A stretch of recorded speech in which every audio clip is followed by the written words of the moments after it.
ஒளிச்சரம். நல்லது நேர்களே, வாராவாரம் பலதரப்பட்ட நிகழ்ச்சிகளை தாங்கி வானொலியை அலங்கரிக்கின்ற ஒளிச்சர நிகழ்ச்சி இப்பொழுது வானொலிக்கு எடுத்து வரப்பட இருக்கின்றது. இன்றைய ஒளிச்சரம் உள்ளூர் வானொலி பிளெண்டிவெளி FM 88.6 அலைவரிசை ஊடாகவும் www.pvfm.org.au என்ற இணையதளத்தின் ஊடாகவும் உலகத் தமிழர்களின் உரிமை தோழன் இன்பத்தமிழொலி www.inbattamil.com என்ற இணையதளத்தின் ஊடாகவும் உலகெங்கும் ஒளிபரப்பப்படுகின்றது என்பதை நேயர்களுக்கு மகிழ்ச்சியுடன் அறிய தருகின்றேன். இன்றைய ஒளிச்சரத்தில் எந்தெரிவு பாடல், வாழ்க்கையை வளமாக்கும் அறிஞர்கள் வழங்குகின்ற கருத்துக்கள், நூலில் நுகர்ந்த பகுதிகள் மற்றும் சுகமான ராகங்கள் என்பன வானொலியை அலங்கரிக்க இருக்கின்றன.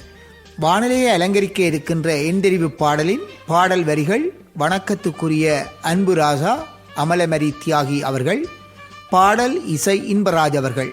இதோ எந்தெரிவு பாடல்.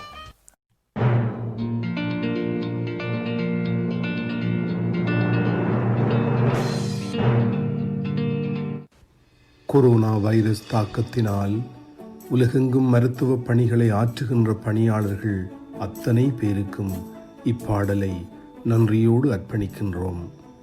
இப்பணியில் மெழுகாய் எரிந்தவர்கள், தீபமாய் எரிபவர்கள் அனைவருக்கும் சிரம் தாழ்த்தி கரம் குவித்து இப்பாடலை காணிக்கையாக்குகின்றோம்.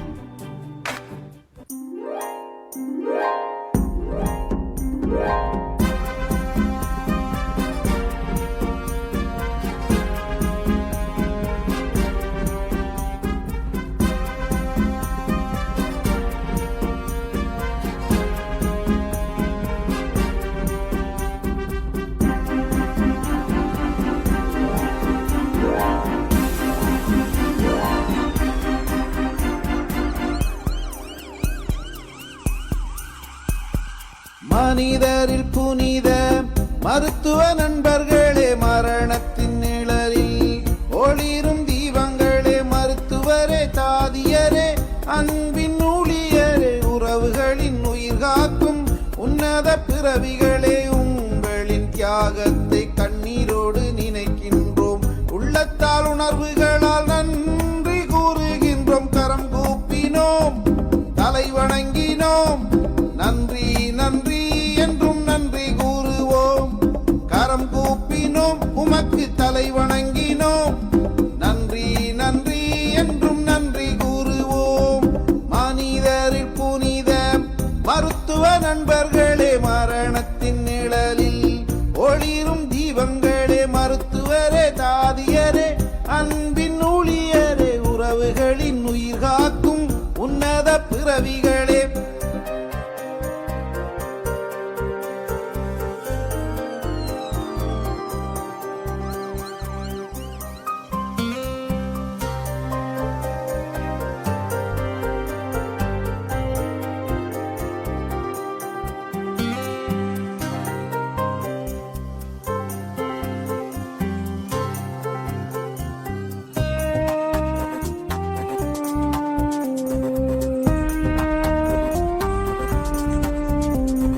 மனிதர்களாய் இங்கு வந்தீர்களே, என்றும் புனிதமான பணி புரிந்தீர்களே.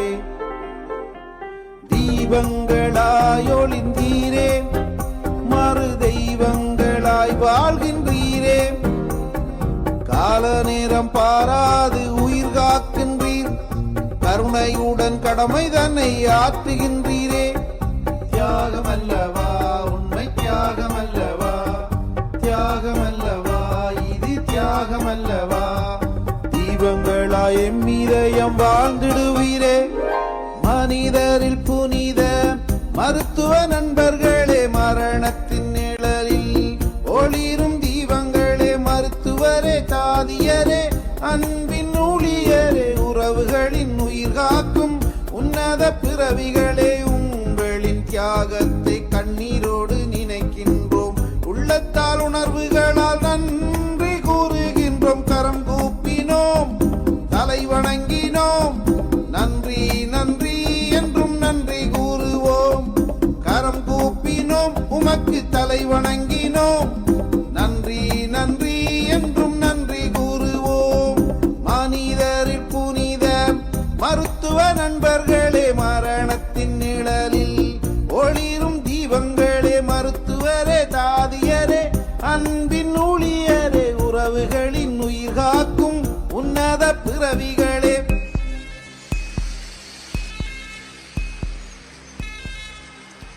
நீங்கள் கேட்டுக்கொண்டிருப்பது உள்ளூர் வானொலி பிளெண்டிவெளி FM 88.6 அலைவரிசை ஊடாகவும் www.pvfm.org.au என்ற இணையதளத்தினூடாகவும் உலகத் தமிழர்களின் உரிமை தோழன் இன்பத்தமிழொலி www.inbattamil.com என்ற இணையதளத்தினூடாகவும் உலகெங்கும் ஒலிபரப்பாகும் வானமுதத்தின் ஒலிச்சரம். ஒலிச்சர நிகழ்ச்சியில் தொடர இருப்பது வாழ்க்கையை வளமாக்கும் அறிஞர்கள் வழங்குகின்ற கருத்துக்கள்.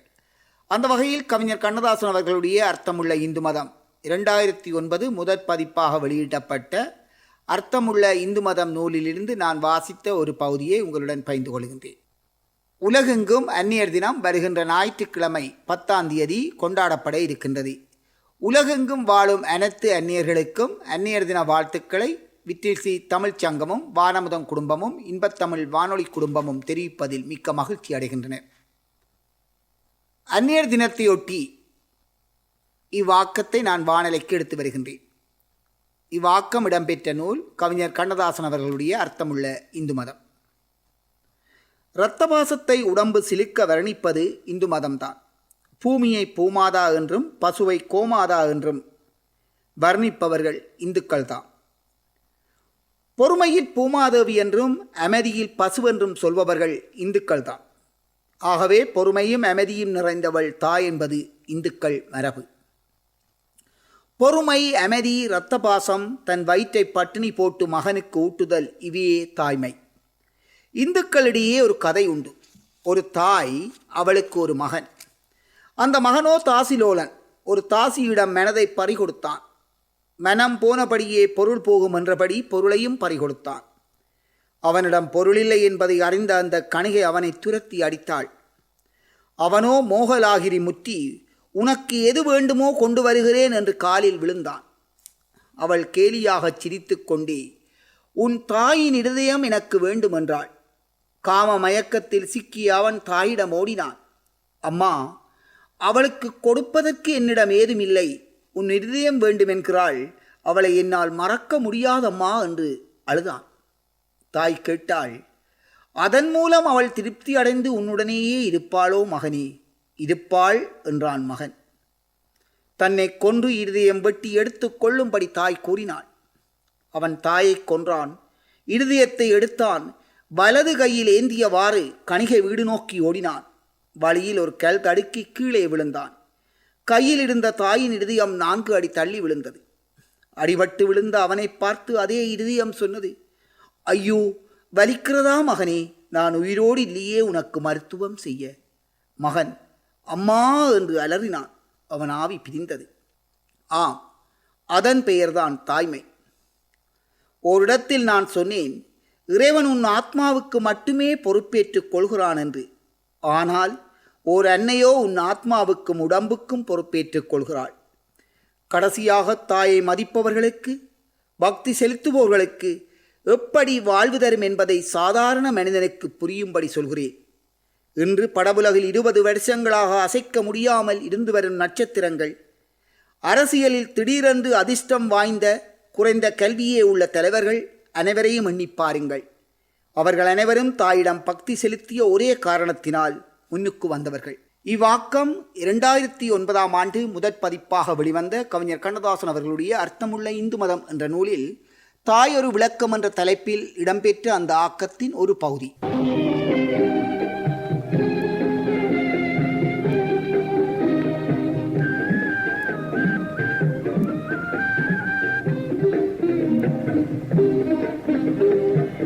அன்னைக்கு இல்லாத பாசமா, அவளுக்கு இல்லாத நேசமா, உண்மை கதை ஒன்றை சொல்வேனம்மா, அது உள்ளத்தை உருக்காமல் உருக்குதம்மா.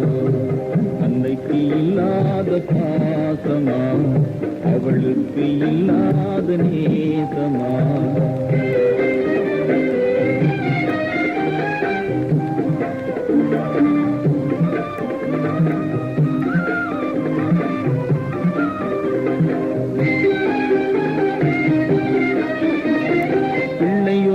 பெற்றாள் ஒரு அன்னை, அன்னை போல வளர்த்தாள் அந்த அன்னை. பிறந்தவன் வளர்ந்தான் பெரியவனாய், பெற்றவளை மறந்தான் பெண் ஒருத்தியாய். பெற்ற பெற்றவளை மறந்தான் பெண்ணொருத்தியா. அன்னைக்கு இல்லாத பாசமா, அவளுக்கு இல்லாத நேசமா.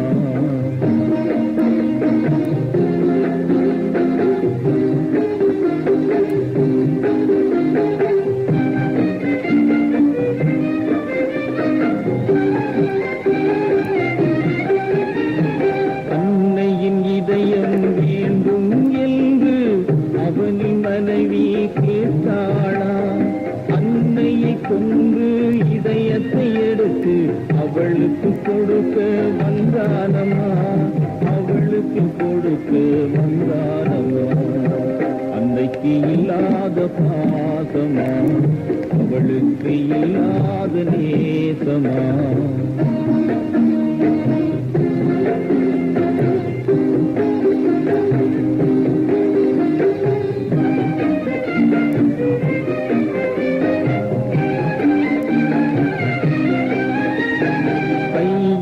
அன்னையின் இதயத்துடன் மகனும் நடந்து வந்தானம்மா.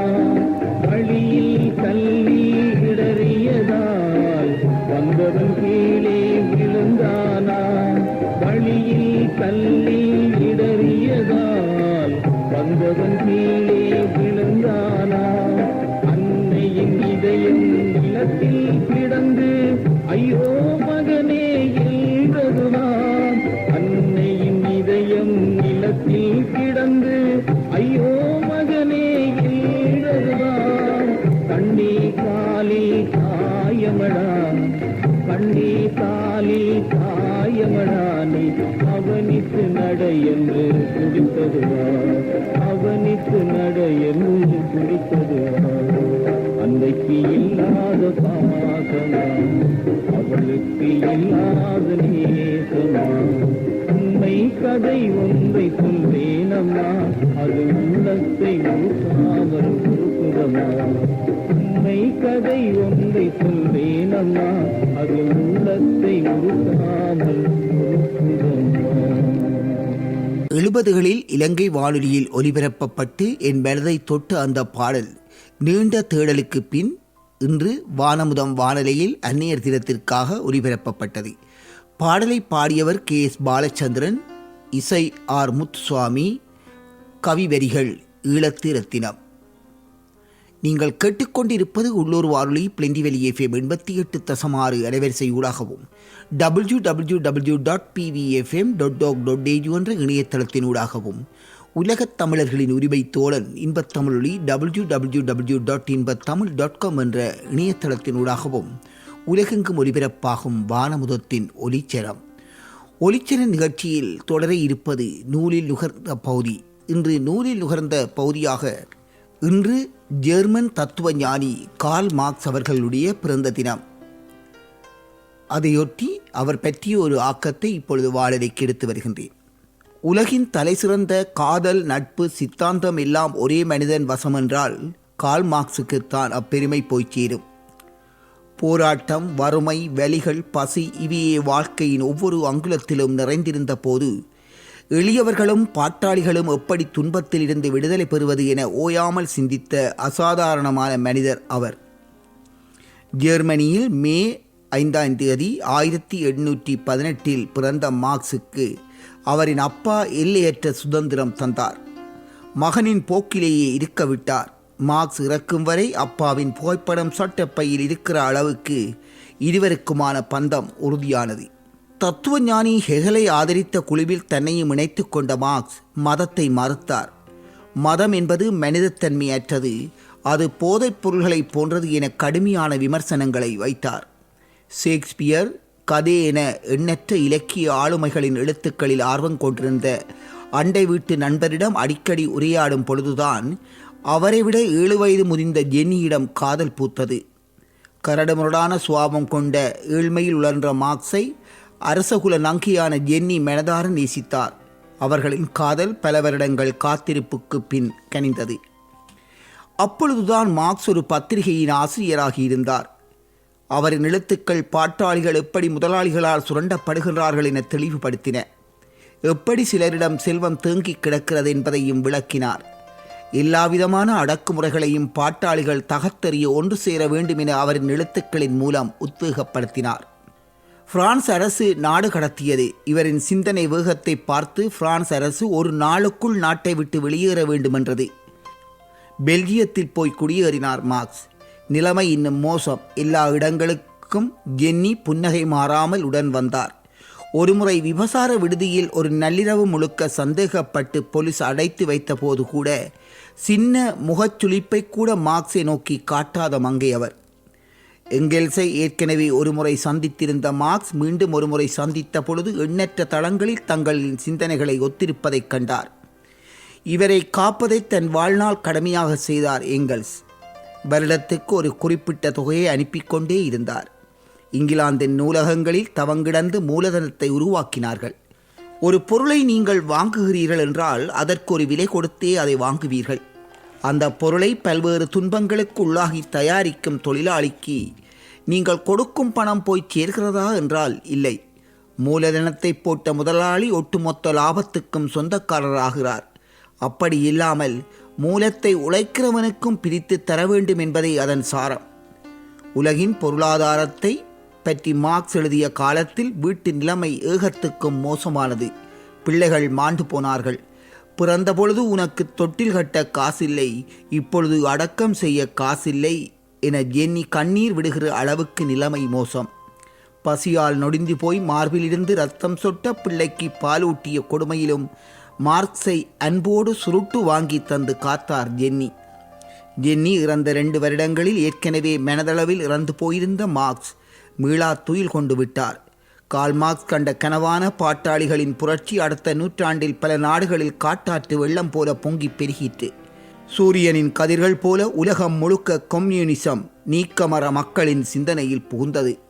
வர்க்க பீதமற்ற பொருளாதார ஏற்றத்தாழ்வுகள் இல்லாத உலகை கட்டமைக்கும் அருங்கனவு கண்ட நாயகன் மார்க்ஸ் காலத்தை வென்று அவரின் பெயர் என்றும் நிலைத்து நிற்கும்.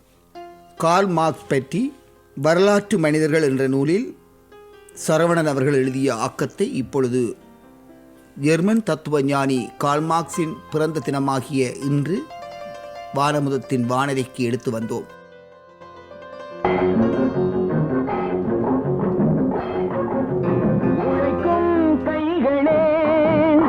உருவாக்கும் கைகளே, உலகை புதுமுறையில் உண்டாக்கும் கைகளே, உழைக்கும் கைகளே, உருவாக்கும் கைகளே, உலகை புதுமுறையில் உண்டாக்கும் கைகளே, உண்டாக்கும் கைகளே.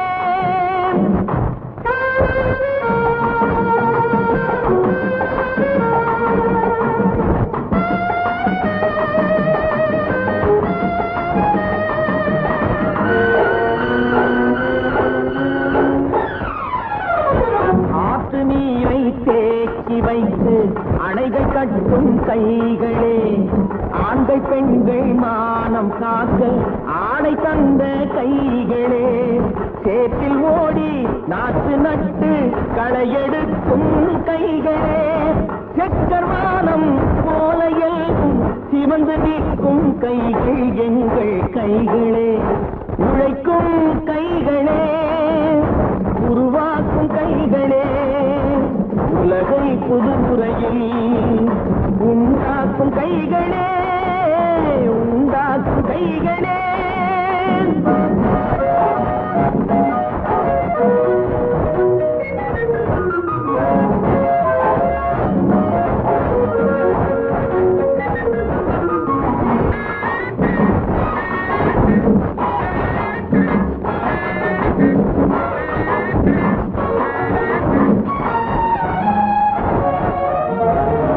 பலன் மிகுந்த எந்திரங்கள் படைத்து விட்ட கைகளே, பாதை போட்டு உலகை ஒன்றாய் இணைத்து வைத்த கைகளே, பாரில் உள்ள பெருமையாவும் படைத்ததெங்கள் கைகளே, பச்சை ரத்தம் வேர்வையாக படிந்து நிற்கும் கைகள் எங்கள் கைகளே, உழைக்கும் கைகளே, உருவாக்கும் கைகளே, உலகை உலகை புதுமுறையில் உண்டாக்கும் கைகளே, உண்டாக்கும் கைகளே.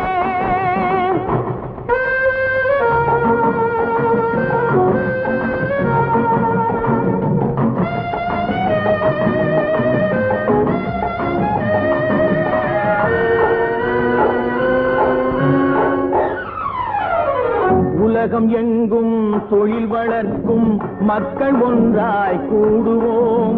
ஒன்று எங்கள் ஜாதி என்று ஓங்கி நின்று பாடுவோம். சமயம் வந்தால் கருவி ஏந்தி போர் முனைக்கு ஓடுவோம். தர்ம நீதி மக்களாட்சி வாழ்கவென்றே ஆடுவோம். நாம் வாழ்கவென்றே ஆடுவோம். வானொலியை அலங்கரித்துக் கொண்டிருப்பது நூலில் நுகர்ந்த பகுதி. நூலில் நுகர்ந்த பகுதியில் தொடர இருப்பது வாரம் ஒரு தகவல் என்ற தென்கட்சி கோ சுவாமிநாதன் அவர்களுடைய நூலிலிருந்து நான் வாசித்த ஒரு பகுதியை உங்களுடன் பகிர்ந்து கொள்கின்றேன். விழியின் மகிமை. விழியின் மகிமை. நர்ஸ், எஸ் டாக்டர், எல்லா நோயாளிகளையும் பார்த்தாச்சா? பார்த்தாச்சு டாக்டர். அவங்களுக்கு தேவையானதையெல்லாம் செஞ்சாச்சா? செஞ்சாச்சு டாக்டர். அது என்ன கையில் பத்திரிகை? மருத்துவ சம்பந்தமான இதழ். ஓய்வு நேரத்தில் படிப்பேன். Very good. அப்படித்தான் நேரம் கிடைக்கும் போதெல்லாம் அறிவை வளர்த்துக்கணும். இதில் ஒரு செய்தி வந்திருக்கு டாக்டர். என்னது? ஜப்பானியர்கள் அதிக புத்திசாலிகளாக இருக்கிறதுக்கு காரணம் மீன்கள் என்று போட்டிருக்குது. அப்படியா? ஆமாம். அதிலும் குறிப்பாக மீனின் கண்களை அவங்கள் சாப்பிட்றது தான் முக்கிய காரணம் என்று பிரிட்டிஷ் ஆராய்ச்சியாளர்கள் சொல்கிறாங்களா. மீனின் கண்கள், குடல் பகுதி, இது எல்லாம் சாப்பிட்றதுனால முதுமையில் தளர்ச்சி ஏற்படுறது தடுக்கப்படுதாம். மூளையின் செயல்திறனும் அதிகரிக்குதாம். அப்படின்னா நாம கூட இனிமேல் அதையெல்லாம் சாப்பிட ஆரம்பிக்கலாம். அப்படியாவது புத்திசாலித்தனம் வளரட்டுமே. டாக்டர், புத்திசாலித்தனம்ன்றது ஞாபகத்துக்கு வருது. நான் சொல்ல வந்ததை விட்டுட்டு வேறு எதையோ பேசி கொண்டிருக்கிறேன். என்னது? 18ஆம் நம்பர் ரூமில் அந்த பேஷண்ட்டுக்கு வலது கண்ணில் தான் கோளாறு. நீங்கள் இடக்கண்ணில் ஆப்ரேஷன் பண்ணிட்டீங்க. அது ஒரு பெரிய தப்பு இல்லை. ஆனால் அதை விட ஒரு பெரிய தப்பு கூட நடந்து போச்சுது. என்ன டாக்டர்? அந்த ஆள் பேஷண்ட் இல்லை, பேஷண்ட்டை பார்க்க வந்தவர்.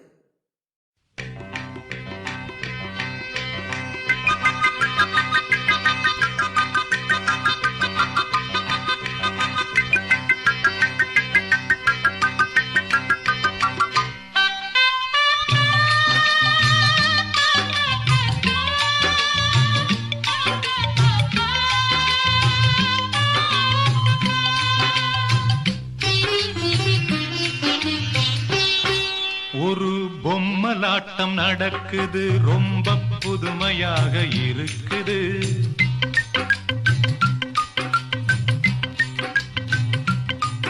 ஒரு பொம்மலாட்டம் நடக்குது, ரொம்ப புதுமையாக இருக்குது. 4 பேரு நடுவிலே, நூலு ஒருத்தன் கையிலே. 4 பேரு நடுவிலே, நூலு ஒருத்தன் கையிலே. பொம்மலாட்டம் நடக்குது, ரொம்ப புதுமையாக இருக்குது.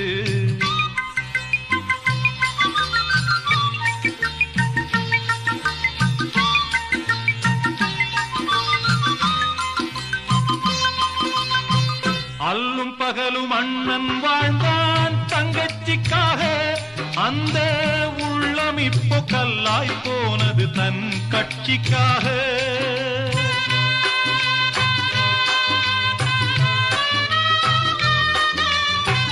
அல்லும் பகலும் அண்ணன் வாழ்ந்தான் தங்கச்சிக்காக.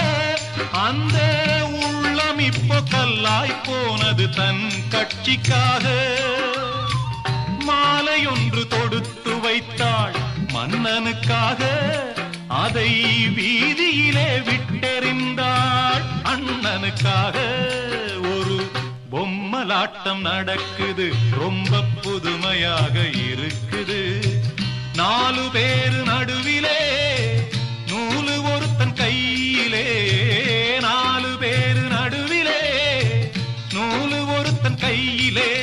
ஒரு பொம்மலாட்டம் நட நடக்குது ரொம்ப புதுமையாக இருக்குது. நல்லது நேயர்களே, ஒலித்துக் கொண்டிருக்கின்ற அந்த பாடலுடன் இன்றைய ஒளிச்சர நிகழ்ச்சி நிறைவுக்கு வருகின்றது. மற்றொரு ஒளிச்சர நிகழ்ச்சியில் உங்களை அடுத்த வாரம் வானவில் சந்திக்கும் வரை இப்பொழுது உங்களிடமிருந்து விடைபெற்றுக் கொள்வது என்றும் உங்களில் ஒருவன் எட்வர்ட் மரியதாசன். வணக்க நேயர்களே.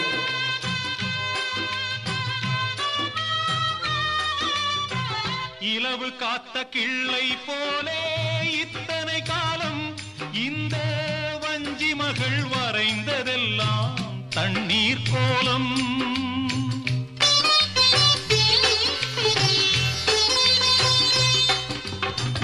இலவு காத்த கிள்ளை போலே இத்தனை காலம் இந்த வஞ்சி மகள் வரைந்ததெல்லாம் தண்ணீர் கோலம். காதலனும் பாத்திரத்தில் தேனெடுத்தானே வெறும் கௌரவத்தின் ஆத்திரத்தால் போட்டுடைத்தானே. ஒரு பொம்மலாட்டம் நடக்குது ரொம்ப புதுமையாக இருக்குது.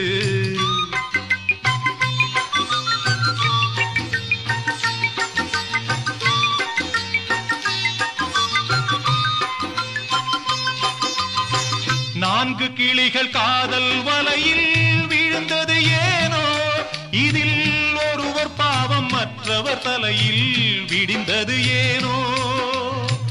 ஆக மொத்தம் விதி வரைந்து நாடகம் தானே, இதில் ஆளுக்கொரு பாத்திரத்தில் நடித்திடத்தானே.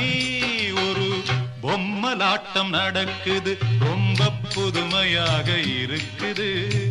நாலு பேரு நடுவிலே நூலு ஒருத்தன் கையிலே, நாலு பேரு நடுவிலே நூலு ஒருத்தன் கையிலே. ஒரு பொம்மலாட்டம் நடக்குது ரொம்ப புதுமையாக இருக்குது.